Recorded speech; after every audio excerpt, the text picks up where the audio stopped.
The knife slid between his ribs like butter through silk.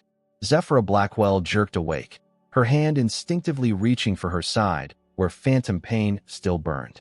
The man with silver eyes looked directly at her as he fell, blood pooling beneath his expensive suit, his lips forming words she couldn't hear through the vision static. She rolled out of her sleeping bag on the Seattle fire escape, her body shaking from more than just the October cold. 3 days, 3 nights of the same vision, each one more vivid than the last. The betrayer's face remained frustratingly blurred, but those silver eyes haunted her waking hours. She'd learned to trust her gift enough to know this wasn't just another nightmare. Someone was going to die, and soon.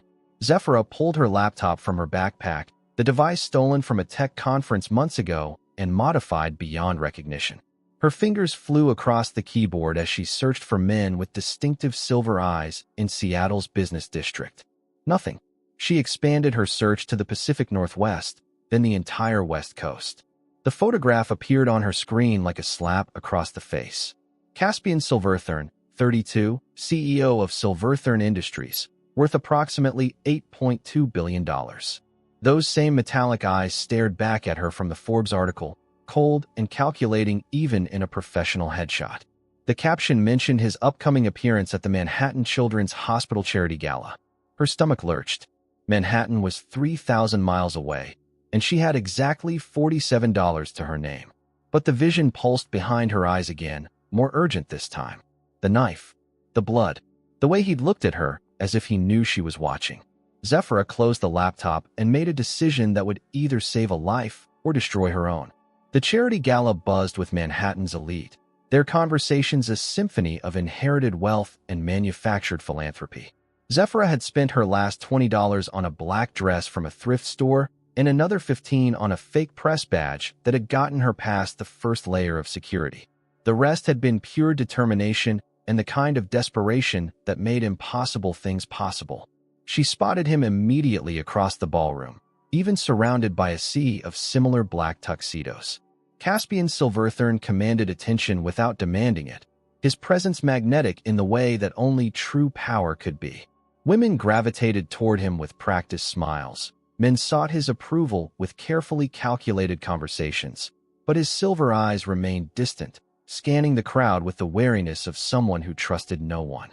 Zephyra pushed through the crowd, her heart hammering against her ribs. She'd rehearsed a dozen different approaches during the cross-country bus ride, but now that she stood 10 feet away from him, every word evaporated. How did you tell a billionaire that you dreamed about his death? How did you explain visions to someone who lived in a world of spreadsheets and board meetings? A woman in a red dress had latched onto his arm, her laugh too bright, her touch too familiar. Something twisted in Zephyra's chest, not jealousy, but recognition. The blurred face from her vision suddenly sharpened, and she saw the woman's hand sliding a small device into Caspian's jacket pocket while he was distracted by another conversation. Time slowed. The vision crashed over her again, but this time she saw the complete picture. The woman in red, smiling as she pressed a button on her phone. The explosion that would tear through his penthouse later tonight. The knife wound had been symbolic, betrayal from someone he trusted, death delivered with a lover's touch. Zephyra moved without thinking. She grabbed a glass of champagne from a passing waiter and stumbled forward, letting the liquid splash across the woman's red dress. The woman shrieked, jumping back from Caspian, her hand instinctively reaching for her clutch where Zephyra glimpsed the detonator. "Oh my God, I'm so sorry," Zephyra exclaimed, steadying herself against Caspian's arm. Her fingers brushed against his jacket pocket, finding the small device and palming it in one smooth motion. "I tripped on my dress. I'm such a klutz." The woman in red glared at her with undisguised fury. "You little Isabella." Caspian's voice cut through the tension like a blade. "Perhaps you should clean up. We'll continue our conversation later."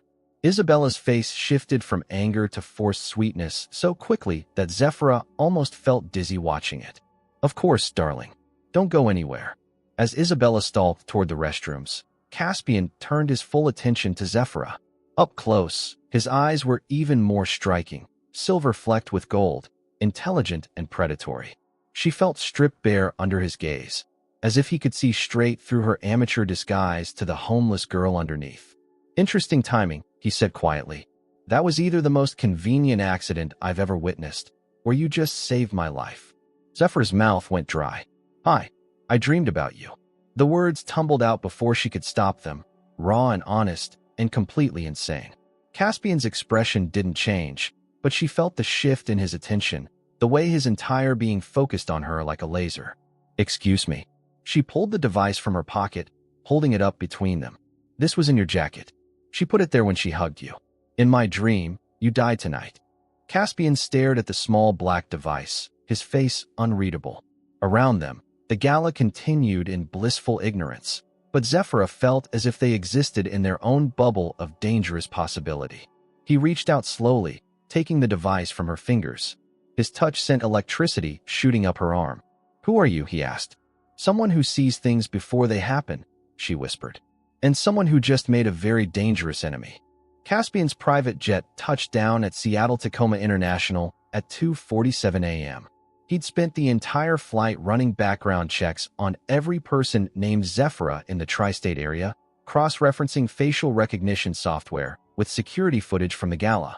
The bomb squad had confirmed what his gut already knew.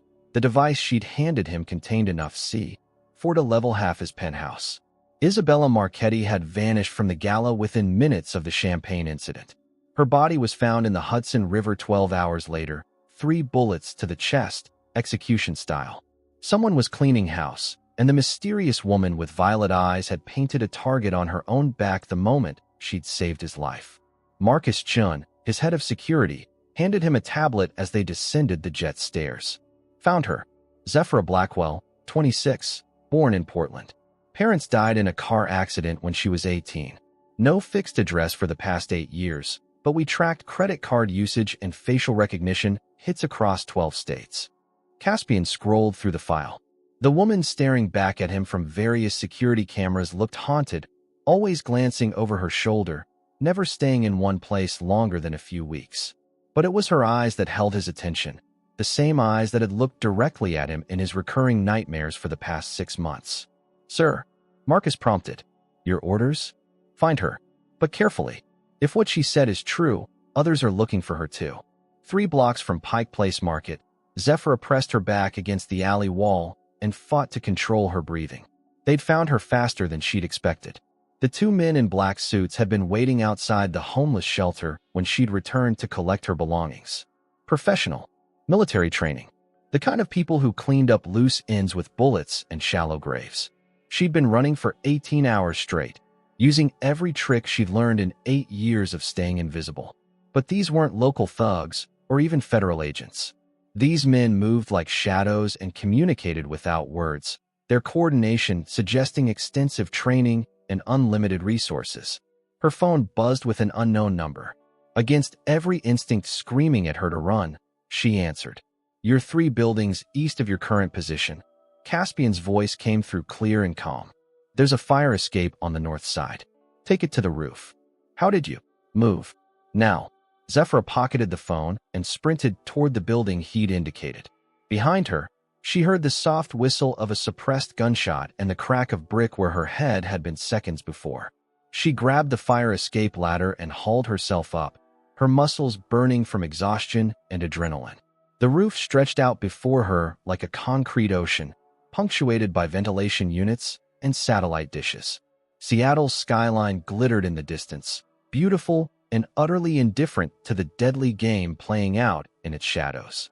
This way, Caspian appeared from behind an HVAC unit, moving with the fluid grace of someone equally comfortable in boardrooms and combat zones. He grabbed her hand without ceremony, pulling her toward the edge of the building. Are you insane? She gasped, but her protest died as she saw the narrow plank bridging the gap to the adjacent building. I can't. You can. I've been tracking your movements for the past day. You've made jumps twice this distance. The door to the roof exploded open behind them. 2 figures in black emerged, weapons drawn. Caspian pushed Zephyra behind a ventilation unit and produced a gun from somewhere beneath his jacket. How many of them know about your abilities? He asked, checking his ammunition.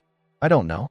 I thought I was careful, but a bullet sparked off the metal inches from her head. Caspian returned fire with surgical precision, his shots forcing their pursuers back toward the door. The building across the street, he said, nodding toward a structure 30 feet away. There's a maintenance ladder on the far side that leads to street level. That's not a jump, that's suicide. Trust me. The word hung between them, loaded with implications neither was ready to acknowledge. Zephyra looked into his silver eyes and saw her own desperation reflected back. She'd spent years trusting no one, relying only on her visions to keep her alive. But standing on this rooftop with bullets flying overhead, trusting a billionaire she'd met 12 hours ago felt like the most natural thing in the world. They ran together, their feet pounding across the concrete. The edge of the building rushed toward them, and for a moment Zephyra felt the familiar weightlessness of her dreams. Then Caspian's arm wrapped around her waist, and they were flying through the night air, suspended between buildings with nothing but faith and momentum to carry them. They hit the opposite roof hard, rolling across the gravel surface in a tangle of limbs. Zephyra found herself pinned beneath Caspian's body, his face inches from hers, his breath warm against her lips. The city lights reflected in his eyes, making them seem almost luminous. "How did you know I could make that jump?" she whispered. "Because I've been dreaming about you too." The confession hung in the air between them, raw and impossible. Before she could process what he'd said, his mouth was on hers, desperate and demanding. The kiss tasted like danger and possibility, like coming home and running away at the same time. Zephyra's hands fisted in his shirt, pulling him closer even as her mind screamed warnings. She could feel something beyond physical attraction crackling between them, a recognition that went deeper than sight or sound. It was as if some missing piece of herself had snapped into place the moment their lips touched. When they finally broke apart, both were breathing hard. Caspian's hand cupped her face, his thumb tracing the line of her cheekbone with surprising gentleness. "This is impossible," she breathed. "Yeah." He pressed his forehead against hers. "But that doesn't make it any less real." Sirens wailed in the distance, growing closer. Caspian pulled back reluctantly, his expression shifting from vulnerable to guarded in an instant. The walls were going back up, and Zephyra felt the loss like a physical ache. "We need to move," he said, helping her to her feet. "My people will clean up the mess, but you can't go back to your old life. They'll find you again. I don't have a life to go back to." Something flickered across his features, understanding, maybe, or recognition of a kindred spirit. "Then we'll figure out what comes next. Together." As they made their way toward the maintenance ladder, Zephyra wondered if she was making the biggest mistake of her life or finally taking the first step towards something real. Either way, there was no going back. Caspian's penthouse overlooked Elliott Bay, its floor-to-ceiling windows offering a commanding view of Seattle's waterfront. Zephyra stood at the glass wall, watching ferries navigate the dark water below while trying to process the events of the past 48 hours. The safe house wasn't what she'd expected, no armed guards or concrete bunkers, just understated luxury and the kind of security that cost more than most people made in a lifetime. The background check came back clean, Marcus reported from across the room, his tablet displaying her fabricated history. Zephyra Blackwell, orphaned at 18, been off the grid since aging out of foster care. No criminal record, no known associates, no digital footprint worth mentioning. Caspian poured himself 2 fingers of scotch, his movements controlled but tense. Too clean. People don't just disappear for 8 years without leaving traces. "Maybe she's exactly what she appears to be," Marcus suggested. "A woman with an unusual gift who happened to save your life. Nothing about last night was coincidence." Caspian's eyes found Zephyra across the room. "Someone wanted Isabella close to me. Someone knew about the gala, knew my security protocols, knew exactly how to get past my defenses." Zephyra turned from the window, her reflection ghosting across the glass. "You think I'm working with them? I think coincidences don't exist in my world. I think people who claim to have psychic powers usually want something. And I think you appeared at the exact moment I needed saving, which makes you either a guardian angel or the most sophisticated threat I've ever encountered." The accusation stung more than it should have. Zephyra had expected suspicion, lived with it for years, but something about Caspian's distrust felt personal. The memory of their kiss on the rooftop burned between them, a moment of connection that now felt like manipulation. "If I wanted you dead, you'd be dead," she said quietly. "I had a dozen chances last night. Maybe keeping me alive serves your purpose better. Before she could respond, the vision hit her like a freight train. The familiar electric surge behind her eyes, reality fracturing into fragments of future possibility. But this time, the images came with devastating clarity. A man who looked exactly like Caspian stood in a boardroom, his silver eyes cold with calculation. Same face, same build, same commanding presence, but something fundamentally different in his expression. Where Caspian carried the weight of responsibility, this man radiated pure malice. The vision shifted. The same man again, but younger, wearing a hospital gown and lying motionless on white sheets. Machines beeping around him, doctors shaking their heads gravely. A funeral with a closed casket. Caspian weeping over a grave marked Phoenix Silverthorn, beloved son and brother. Then the images fast-forwarded, showing the same face in shadows, orchestrating meetings with dangerous people, money changing hands, documents being forged. A photograph of Caspian pinned to a wall with red string connecting it to dozens of other images. Isabella, the men who'd chased her through Seattle, faces she didn't recognize but instinctively feared. Zephyr gasped, reality snapping back into focus. Both men were staring at her with concern and suspicion. Blood trickled from her nose, and her hands shook as she wiped it away. "What did you see?" Caspian demanded, crossing the room in quick strides. "Your brother." The words tumbled out before she could stop them. "You have a twin brother. Phoenix. He's supposed to be dead, but he's not. He's alive, and he's coming for you." The color drained from Caspian's face. Marcus dropped his tablet, the device clattering across the hardwood floor. The silence stretched between them, heavy with implications and old pain. "Phoenix died 5 years ago," Caspian said finally, his voice carefully controlled. "Car accident on the Pacific Coast Highway. I identified the body myself." "Then you identified the wrong body. Or someone made sure you saw what they wanted you to see." Zephyr stepped closer, desperation creeping into her voice. "He's not just alive, Caspian. He's been planning this for years. Isabella, the men last night, all of it leads back to him." Caspian's expression shuddered completely, the brief vulnerability she'd glimpsed replaced by the cold calculation of a man who'd built an empire on careful choices and calculated risks. "How convenient. You show up claiming to save my life, and now you're telling me my dead brother is alive and plotting against me. What's next? Are you going to demand money for this information? Protection? A place in my organization?" The accusation hit her like a physical blow. "You bastard. I risked my life to save yours." "Did you? Or did you risk your life to gain my trust?" He circled her slowly, predator assessing prey. "You know things about me that only family would know. You appeared at exactly the right moment with exactly the right warning. Now you're giving me intelligence about threats only I would care about. Because it's true. Prove it." Zephyr stared at him, seeing not the man who'd kissed her with desperate hunger 12 hours ago, but the ruthless businessman who'd clawed his way to the top of one of America's most powerful corporations. This was why she stayed alone. This was why she never let anyone close enough to matter. "I can't prove visions, Caspian. Either you believe me or you don't. Then we have a problem." He stepped back, the distance between them suddenly feeling like an ocean. "Because in my experience, people who can't prove their claims usually have something to hide." Marcus cleared his throat uncomfortably. "Sir, there have been some irregularities in the quarterly reports from the Portland division. Transactions that don't match our records, meetings that weren't scheduled through proper channels." "What kind of irregularities?" "The kind that suggests someone with inside knowledge has been manipulating our systems. Someone who knows our security protocols and has access to high-level company information." Caspian's jaw tightened. "How long has this been going on?" "At least 6 months. Maybe longer." Zephyr watched the pieces click together in Caspian's mind, saw the moment he began to consider the impossible. Phoenix alive meant Phoenix had resources. Phoenix with resources meant Phoenix could have been planning for years, building networks, recruiting assets. Phoenix with access to Silverthorn Industries meant he could destroy everything Caspian had built from the inside. "There's something else," she said quietly.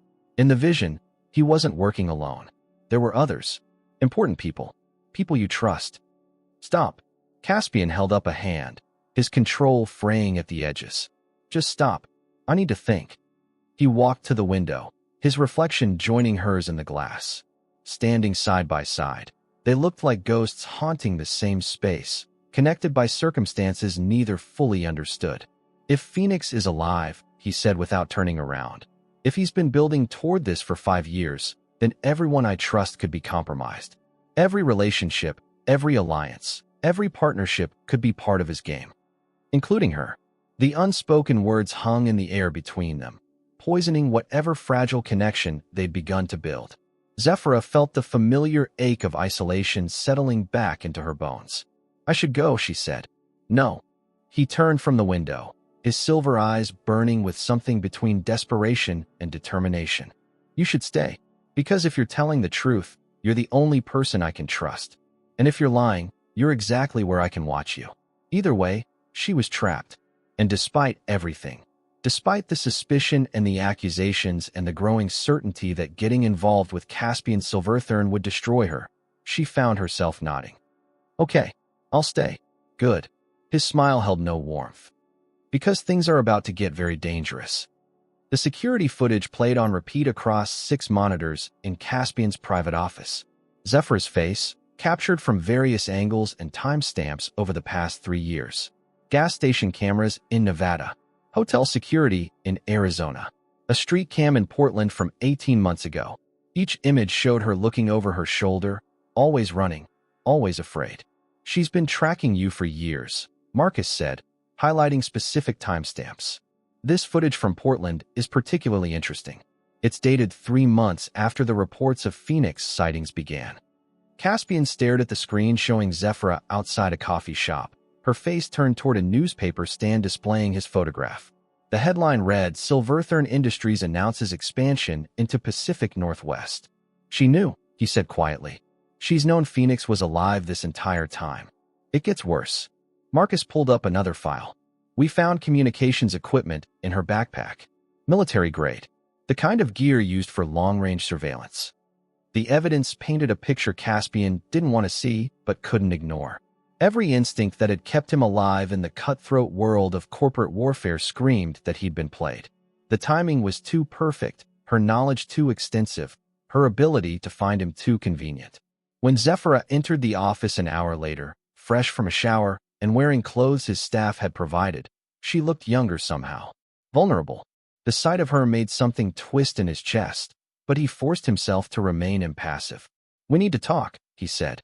She took in the monitors, the files spread across his desk, Marcus standing at attention like a soldier awaiting orders. Her face went carefully blank, and Caspian recognized the expression. He'd seen it in mirrors for years. The look of someone preparing for betrayal. "You investigated me. I investigate everyone." He gestured to the chair across from his desk. "Sit." "I'll stand." "Fine." He activated the main monitor, showing the compilation of surveillance footage. "Explain this." Zephyra watched herself across multiple screens, her expression unreadable. When the footage ended, she looked directly at him. "What do you want me to say?" "The truth. How long have you been watching me? Who's paying you? What's the real game here?" "The real game." Her laugh held no humor. "The real game is that I've been having visions about you and your brother for 3 years. The real game is that I've been trying to stay alive while watching pieces of your future play out in my head like some twisted movie." "You knew Phoenix was alive?" "Yes." The simple admission hit him harder than any elaborate justification would have. "And you said nothing." "Because I knew you'd react exactly like this." She gestured at the monitors, the files, the cold accusation in his eyes. "Would you have believed me 3 days ago if I'd walked up to you and said your dead brother was planning to destroy you? Would you have listened to a homeless woman claiming to be psychic? So you orchestrated the gala, the bomb. Isabella, I saved your life. Did you? Or did you create a situation where you could play hero?" Caspian stood, moving around the desk to tower over her. "Very convenient. The way you just happened to be there at exactly the right moment." Zephyra's composure finally cracked. "You want to know convenient? Try living with visions you can't control. Try seeing death and destruction and being powerless to stop it. Try watching your parents die in a car crash because you warned them to take a different route and they thought you were crazy." The pain in her voice was raw, genuine, but Caspian had learned long ago that emotions could be manufactured as easily as financial reports. Your parents died because you warned them? They were supposed to die on Highway 26. I saw it 3 days before it happened. So I begged them to take the scenic route instead. They thought I was having nightmares, but they humored me. Her voice broke. The scenic route had black ice. They never made it home. Convenient story. Fuck you. The words came out quiet, deadly. You want proof? You want me to tell you something only Phoenix would know? Despite himself, Caspian found himself leaning forward. He used to sleepwalk when you were kids. He'd end up in your room, crawling into bed with you because he was afraid of the dark. You never told anyone because he made you promise. He said it would make him look weak. The memory hit Caspian like a physical blow.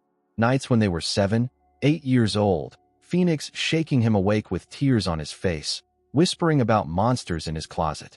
How had she, your ex-fiancée, Serafina, Phoenix seduced her at your engagement party? You found them in the wine cellar. She was wearing the emerald necklace you'd given her, and Phoenix had his hand tangled in her hair. You didn't say a word. You just walked away. Caspian's vision went white around the edges. Those details hadn't been in any file, any report, any investigation. The only people who knew were him, Serafina, and Phoenix. And Phoenix was supposed to be dead. How? The word came out strangled. Because I see everything, Caspian. The past, the future, all of it bleeding together in my head like some cosmic joke. And the joke is that I fell for you anyway, knowing you'd never trust me, knowing you'd eventually look at me exactly the way you're looking at me right now. The admission hung between them, raw and devastating. Caspian felt something breaking inside his chest, something he'd spent years building up and protecting. But the evidence was still there, undeniable. The surveillance footage, the equipment, the convenient timing. I want you gone, he said quietly. Zephyra flinched as if he'd struck her. Caspian, I want you out of my building, out of my city, out of my life. Whatever game you're playing, whatever Phoenix promised you, it's over. You're making a mistake. The mistake was trusting you in the first place. He turned away, unable to look at the hurt in her eyes. Marcus will escort you out. If I see you again, if you try to contact me again, I'll have you arrested. The silence stretched between them, heavy with everything unsaid. When Zephyra finally spoke, her voice was steady, controlled. When he comes for you, and he will come for you, remember that I tried to warn you. Remember that you chose paranoia over truth. Get out.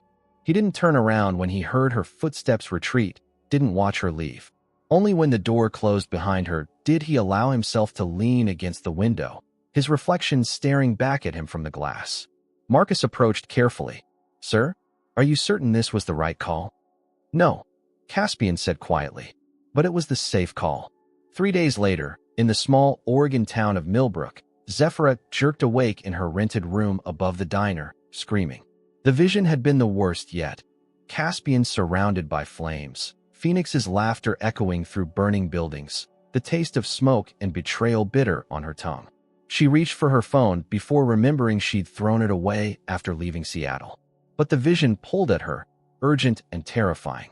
Despite everything, despite his rejection and her broken heart, she couldn't abandon him to whatever Phoenix had planned. Some connections ran deeper than trust or logic. Some responsibilities transcended personal pain. Zephyra dressed quickly and headed for the door. Seattle was 6 hours away, and she had the distinct feeling she was already too late. Zephyra never saw the tranquilizer dart coming.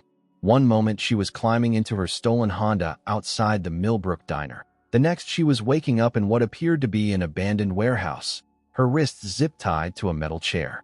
The familiar taste of copper filled her mouth, and her head throbbed with the after-effects of whatever they'd used to knock her out. Hello, sister.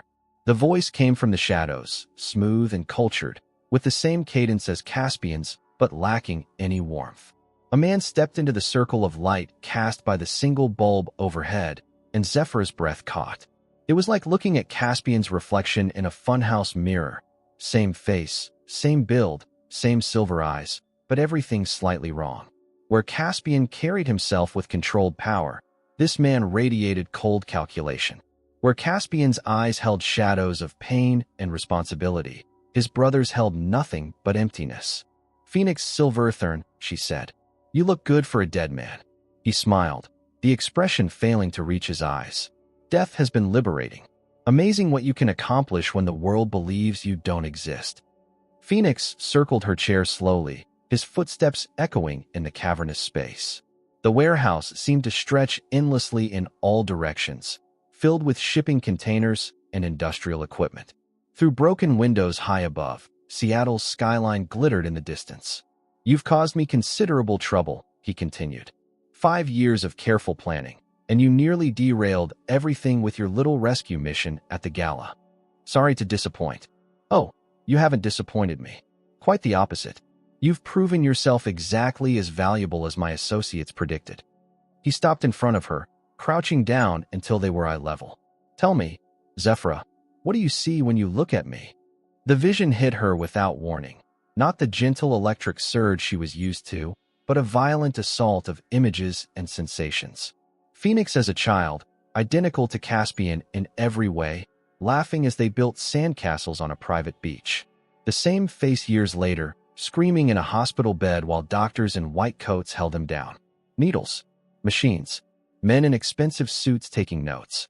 Then the memories shifted, becoming someone else's entirely. Phoenix's memories, somehow transmitted through their proximity. She saw herself through his eyes, not as she was now, but as a teenager, working in her parents' small bookstore in Portland. Her father accepting an envelope from a nervous-looking man. Her mother's face going pale as she read the contents. "You remember now," Phoenix said softly. "Your parents discovered the truth about the Silverthorne experiments, about what they were doing to children like us." The images continued flowing. Her parents making frantic phone calls, packing suitcases, planning to expose everything.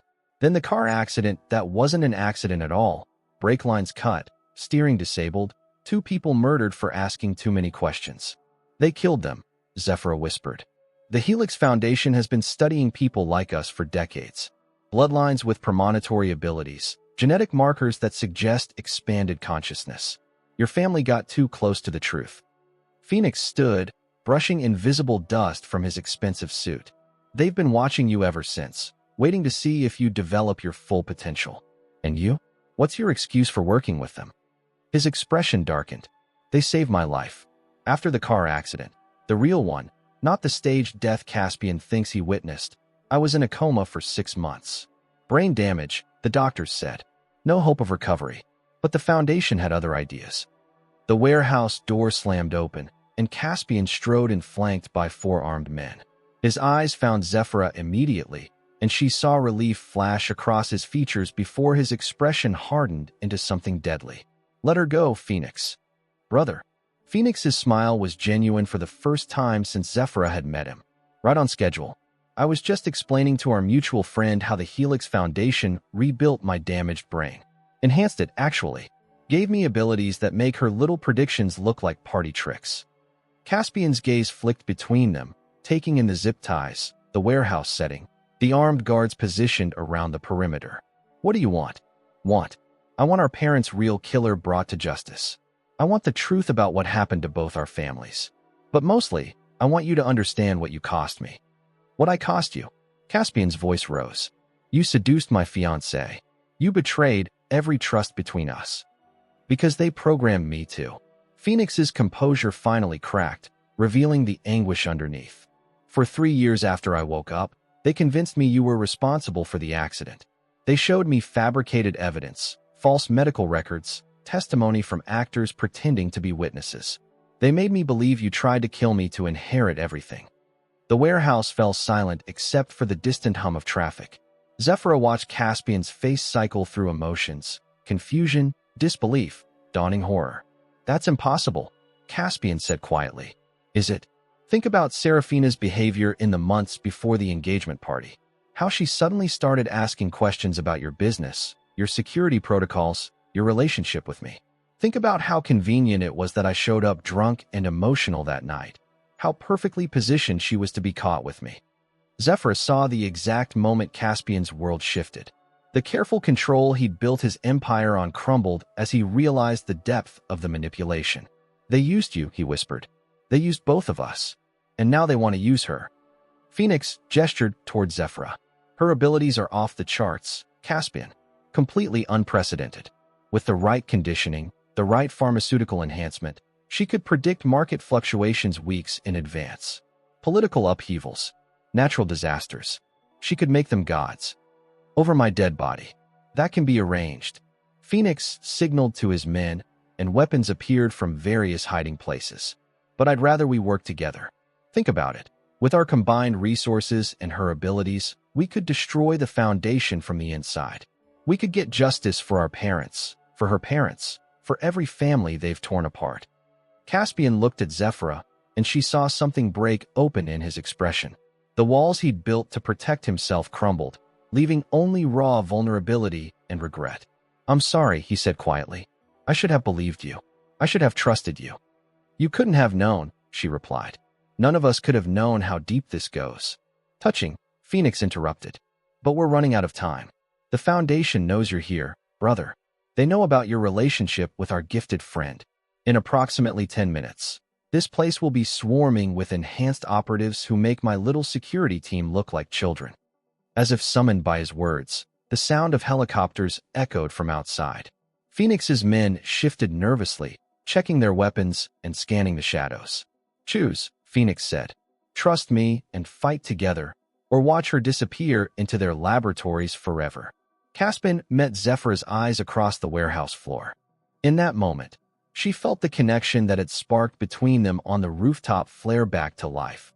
Not just attraction or shared danger, but recognition of something deeper. Two damaged souls finding each other in the darkness. "Cut her loose," Caspian said. Phoenix smiled and nodded to one of his men. As the zip ties fell away from her wrists, Zephyra rubbed the circulation back into her hands and tried to process everything she'd learned. Her parents' deaths, Phoenix's conditioning, the Foundation's interest in her abilities. It painted a picture of manipulation stretching back decades. "There's something else," she said as the helicopter sounds grew closer. "Something I saw in the vision when Phoenix touched my mind. The Foundation isn't just studying people like us. They're creating us. Genetic manipulation, selective breeding, artificial enhancement of natural abilities. Creating an army," Caspian said grimly. "Creating gods," Phoenix corrected. "And we're the proof of concept." The warehouse windows exploded inward as rappelling figures descended from above. The real fight was just beginning. The Foundation's operatives moved with mechanical precision, their faces hidden behind tactical masks and enhanced optics. Zephyra watched Phoenix's men fall one by one, their conventional weapons useless against opponents who seemed to anticipate every move before it was made. "Enhanced precognition," Phoenix explained grimly as he dragged her behind an overturned shipping container. "They're using synthesized versions of abilities like yours. Artificial prophets with all the vision and none of the humanity." Caspian dove behind the same cover as gunfire erupted around them. Blood ran from a graze on his temple, but his eyes remained focused and deadly. "How many?" "Too many." Phoenix checked his ammunition. "The extraction team alone has 12 enhanced operatives. There'll be more waiting outside." A voice echoed through the warehouse, amplified and distorted. "Phoenix, Silverthorn. Caspian, Silverthorn. Zephyra Blackwell. You are surrounded. Surrender now, and your deaths will be quick." "Charming," Zephyra muttered. She closed her eyes, reaching for her abilities, trying to see a path through the chaos. But the visions came fractured and contradictory. Too many variables, too many enhanced minds interfering with the natural flow of possibility. "I can't see clearly," she said. "Their abilities are creating interference."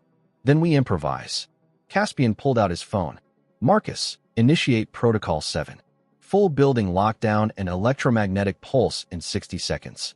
Phoenix stared at his brother with something approaching admiration. "EMP will fry their enhancements, but also our equipment. Sometimes you have to burn everything down to start over." The countdown began in Zephyra's head, not from any device, but from the rhythm of approaching footsteps, the pattern of coordinated breathing, the mathematical precision of a military operation. 58 seconds until the pulse. 43 operatives closing in from 6 directions. 0 probability of escape without casualties. "There's another way," she said suddenly. "But you're not going to like it." Both brothers looked at her expectantly. "They want me alive. My abilities are too valuable to destroy. If I surrender, no." Caspian's voice brooked no argument. "We find another way." "There is no other way. You know it, I know it, and they know it." Zephyra grabbed his face, forcing him to meet her eyes. "Let me do this." Let me save you for once. Zephyra. She kissed him, hard and desperate, and full of everything she couldn't say. When they broke apart, tears tracked down her cheeks. The EMP hit like a physical blow, washing over the warehouse in a wave of electromagnetic energy. Every piece of electronic equipment within a half-mile radius died instantly. Phones, tactical gear, enhanced neural implants, even the lights overhead. The warehouse plunged into darkness, broken only by Seattle's distant glow through the windows. For a moment, there was perfect silence. Then screaming began as the Foundation operatives realized their enhanced abilities had been severed, leaving them blind and disoriented in the dark. "Move," Caspian whispered. They ran through the darkness, navigating by touch and instinct. Behind them, confused shouts echoed as their pursuers struggled to adapt to suddenly human limitations.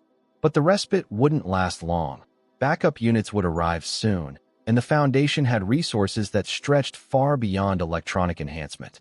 They made it 6 blocks before the sedative darts found their targets. Zephyra woke up in a cell that looked more like a luxury hotel suite than a prison. Soft lighting, comfortable furniture, even a small kitchenette stocked with expensive food. But the walls were reinforced steel, the door had no handle on the inside, and she could feel the weight of surveillance pressing down from hidden cameras. Caspian was slumped in a chair across from her, still unconscious. Blood had dried on his temple, but his breathing was steady. Alive.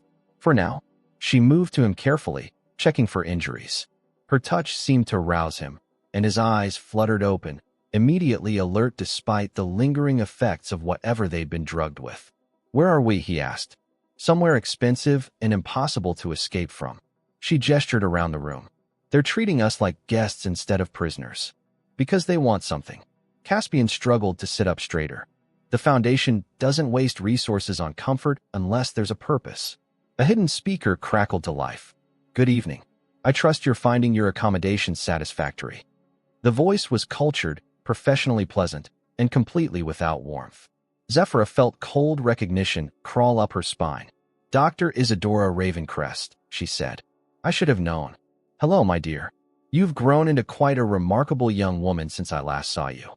Caspian looked between them, confusion and growing anger warring on his features. "You know her? She was my therapist after my parents died. Helped me process my grief and understand my abilities." Zephyra's voice turned bitter. "I told her everything. Every vision, every fear, every detail about how my powers worked. Because I needed to understand what we were dealing with." Dr. Ravencrest continued through the speaker. "Your abilities far exceeded our projections, Zephyra. Even as a traumatized teenager, you were demonstrating capabilities we'd only theorized about. You killed my parents. I authorized their elimination when they became a threat to the project, just as I authorized Phoenix's reconditioning after his accident. Just as I arranged for Isabella to get close to Caspian. Every move, every relationship, every tragedy in your lives has been carefully orchestrated to bring us to this moment." The weight of manipulation crashed over Zephyra like a tidal wave. Every choice she'd made, every person she'd trusted, every moment of connection had been part of someone else's design. The room seemed to shrink around her as claustrophobia and rage warred in her chest. "What do you want?" Caspian demanded. "Cooperation. Your combined genetic profiles suggest that offspring from your union would possess unprecedented premonitory abilities. Natural enhancement rather than artificial augmentation. You want us to breed," Zephyra said flatly. "I want you to fulfill your potential. Both of you. The old world is ending, my dear. Climate change, political upheaval, economic collapse. Humanity needs guides who can see the path forward. Leaders who can navigate the chaos to come. And you get to decide who leads. Someone has to. Democracy is an illusion. Free will is a comfort we can no longer afford. The future belongs to those who can see it clearly." The speaker went silent, leaving them alone with the weight of their situation. Zephyra sank onto the bed, her body shaking with suppressed emotion. Everything she'd believed about her life, her choices, her relationships had been a lie. "Hey." Caspian moved to sit beside her, his presence warm and solid in the artificial comfort of their prison. "Look at me." She turned toward him, seeing her own devastation reflected in his silver eyes. "None of this changes what's real between us. he said quietly. They may have orchestrated our meeting, but they can't control what we feel. They can't manufacture connection. How do you know? How can we trust anything after this? Instead of answering, he cupped her face in his hands and kissed her softly. This time, there was no desperation, no fear of discovery. Just two people reaching for each other in the darkness of their shared captivity. Because this feels like choice, he whispered against her lips.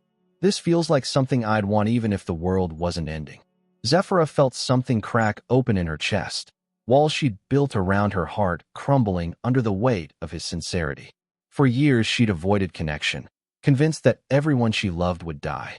But sitting here in this comfortable prison, facing an uncertain future, she realized that isolation was just another kind of death. I've never let anyone this close, she admitted.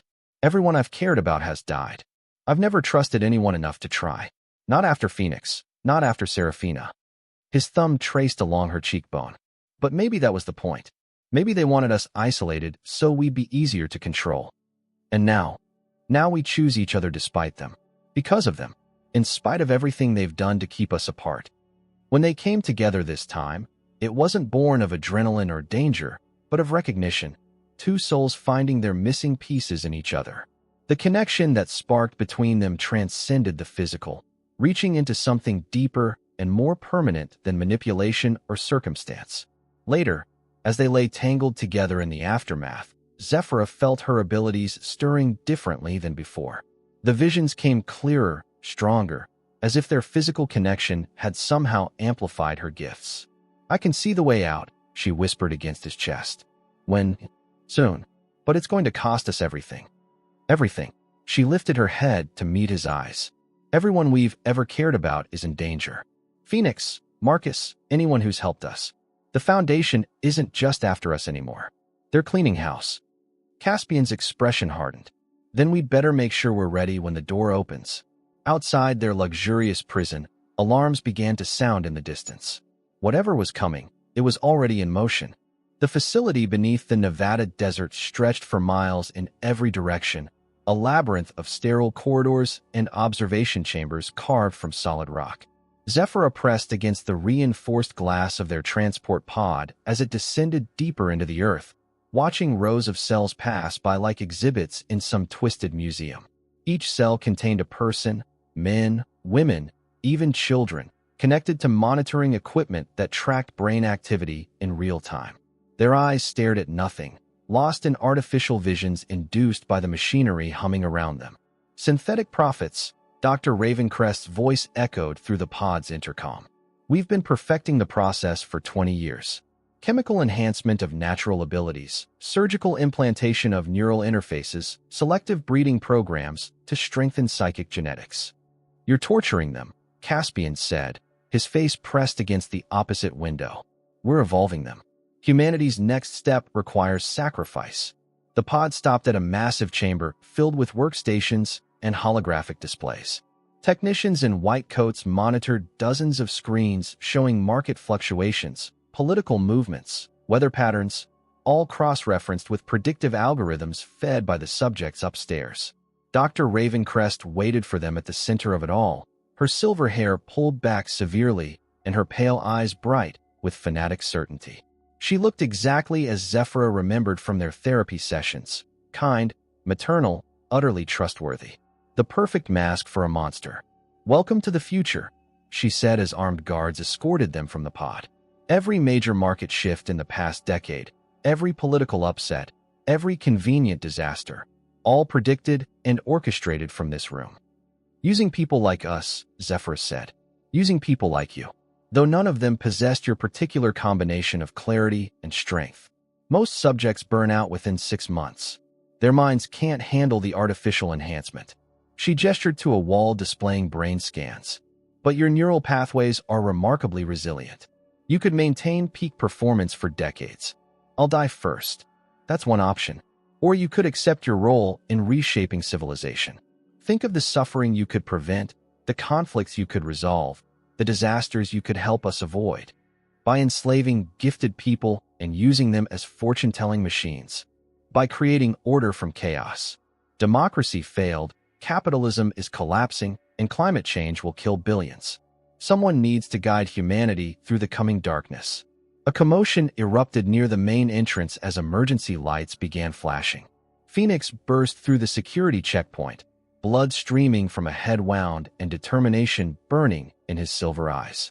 Behind him came Marcus and a team of Silverthorn security personnel, their weapons trained on Foundation guards.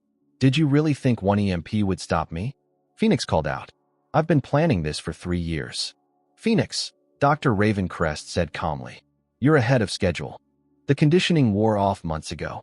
Every therapy session, every adjustment, every lie you fed me. I remember all of it now." He raised his weapon, aiming directly at her heart. "This ends today, does it? Look around you, my dear boy. This facility is one of 12 worldwide. Kill me, destroy this place, and 11 others continue the work. You cannot stop evolution." But Zephyra wasn't listening to their confrontation. Her abilities had been growing stronger since her connection with Caspian, and now she could see the facility's true purpose with crystal clarity. Not just prediction and manipulation, but something far worse. "The children," she whispered. "You're not just enhancing natural abilities. You're creating them from scratch." Dr. Ravencrest smiled. "Genetic manipulation in utero, chemical triggers activated during adolescence, surgical enhancement in early adulthood.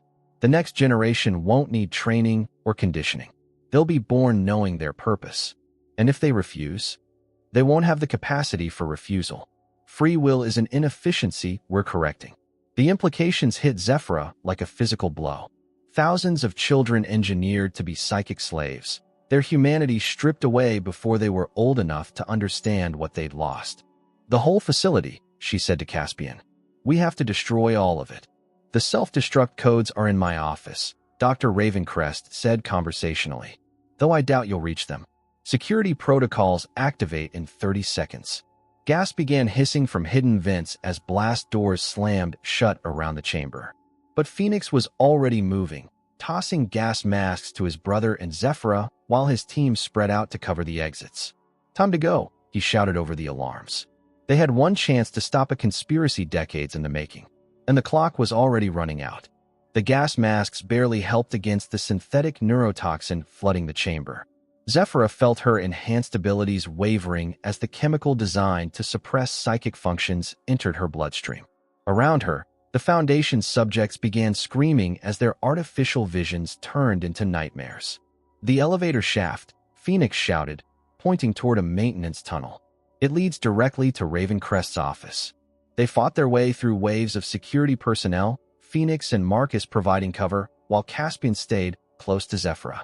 Her visions were becoming increasingly chaotic, fragments of possible futures bleeding together in a kaleidoscope of destruction and hope.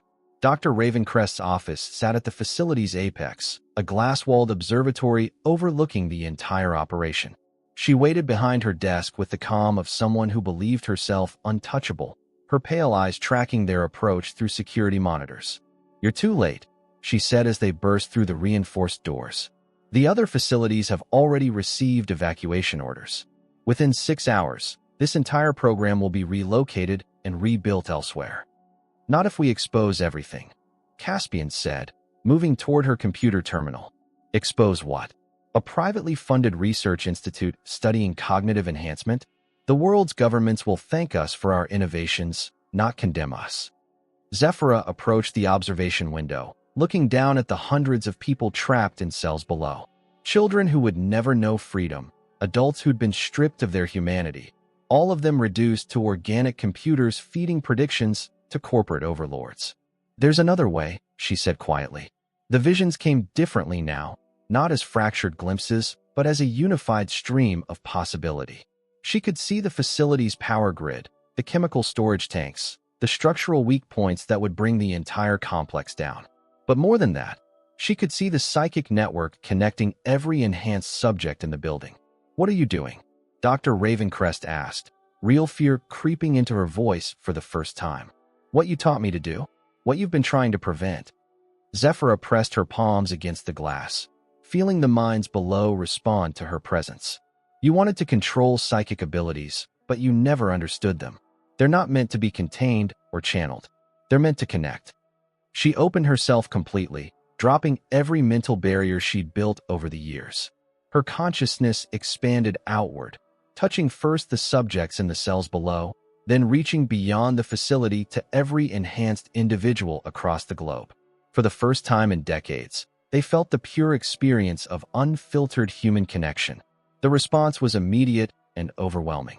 Subjects began awakening from their artificial trances, their true abilities reasserting themselves. Security systems failed as telepathic interference scrambled electronic signals. The carefully controlled environment Dr. Ravencrest had built began collapsing under the weight of unleashed psychic energy. "Stop her!" Ravencrest screamed, but her guards were already retreating as the facility shook around them. Phoenix grabbed his brother's arm. "We need to go. The whole place is coming down." "Not without them," Zephyrus said, her voice echoing with power. She could feel every person in the complex, could guide them toward exits and safety. No one else dies for her vision. The evacuation took 18 minutes. Hundreds of subjects, most of them barely able to walk after years of confinement, fled into the Nevada desert as the underground facility collapsed behind them. When the dust settled, nothing remained but a crater in the sand and the memory of screams cut short. Dr. Ravencrest didn't survive the collapse. They found her body in her office, crushed beneath tons of concrete and steel, still clutching the files that contained her life's work. 6 months later, Zephyrus stood on the porch of their home in the Montana mountains, watching Caspian and Phoenix work together to build additional cabins for the survivors they'd taken in. The relationship between the brothers remained complicated, scarred by years of manipulation and mistrust, but they were healing. Slowly, carefully, like all the best repairs. "The Senate hearing is next week," Marcus reported, joining her on the porch with a stack of legal documents. Full congressional investigation into the Foundation's activities. 3 more facilities have been discovered and shut down. And the survivors? Adjusting. Dr. Chun thinks most of them will recover fully with time and therapy. The children are remarkably resilient. Zephyra nodded, watching a group of teenagers practice meditation exercises in the meadow below. They'd been among the youngest subjects, bred for psychic abilities they were only beginning to understand. But here, surrounded by people who understood their gifts rather than feared them, they were learning to be human first and psychic second. "Package for you," Marcus added, handing her a thick manila envelope. From the Silverthorne Foundation's new board of directors. Inside were incorporation papers, funding approvals, and a mission statement that brought tears to her eyes. To provide sanctuary and support for individuals with enhanced cognitive abilities, and to ensure that such gifts are used for healing rather than exploitation. "Mrs. Silverthorne?" Zephyrus turned to find one of the younger survivors approaching hesitantly. Emma, 16 years old, with the kind of precognitive abilities that would have made the Foundation billions if they'd succeeded in conditioning her. "I keep having visions about the wedding," Emma said. "I know it's supposed to be private, but I can't stop seeing it. The dress, the flowers, the way he looks at you when you say your vows." "Good visions or bad visions?" "The best visions.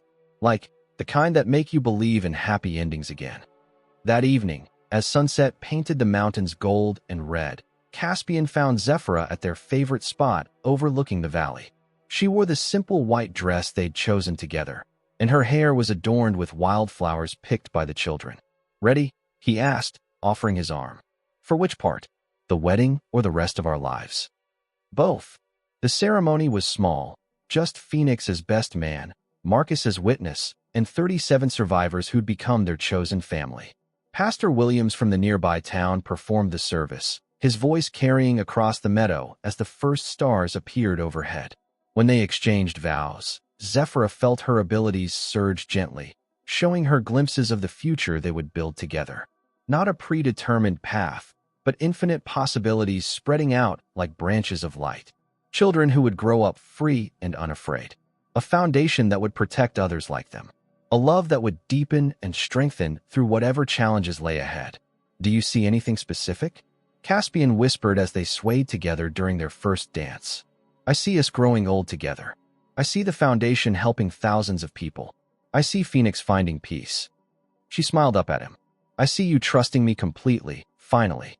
I already do trust you completely. Even with my morning predictions about what you're going to have for breakfast." especially with those. Someone needs to keep me from eating nothing but coffee and determination. They laughed together as the music swirled around them, their friends and chosen family celebrating beneath the vast Montana sky. For the first time in her life, Zephyr's visions showed her nothing but light ahead, not because the future held no challenges, but because she no longer faced them alone. The Silverthorn Foundation would go on to help over 3,000 people with enhanced abilities find safety and purpose. Phoenix would dedicate his life to hunting down remaining Foundation cells and freeing their victims. And Zephyra would learn that the greatest gift of prophecy wasn't seeing the future, but choosing to shape it with love rather than fear.